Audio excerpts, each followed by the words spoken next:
Un po' di stanchezza c'è e ci sta anche forse fisiologica e comunque cerchiamo di rispondere sempre, essere presenti in tutte le situazioni. Da quasi 2 anni in prima linea, soprattutto dopo l'avvento della pandemia, perché il loro è un lavoro che tra analisi e responsi non si ferma mai.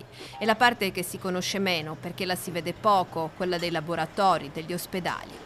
Aperti sempre, giorno e notte, coinvolti praticamente in tutti i passaggi dei pazienti che si rivolgono al pronto soccorso o vengono trasferiti nei reparti e necessitano di una prima diagnosi.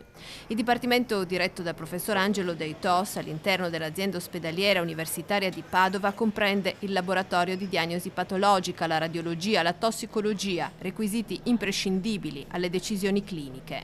Qui ogni anno vengono processati diversi milioni di esami, in tutto ci lavorano 700 persone. Significa avere persone H24 dedicate, ovviamente in rotazione, per garantire che questo accada. Vale anche per esempio oggi per le reperibilità per i trapianti, che sono anche queste attività che procedono, che hanno bisogno di esami. Dal febbraio di quasi 2 anni fa il Covid si è fatto sentire facendo saltare ferie e potenziando turni. Sono cambiate le necessità di dover sottrarre o ridirezionare quelle che sono le nostre attività. In una situazione pandemica, nelle varie ondate che si succedono, siamo necessariamente obbligati a spostare alcune attività per prenderci carico di quei pazienti, ma una parte di altri pazienti chiaramente ricevono cure con un qualche ritardo.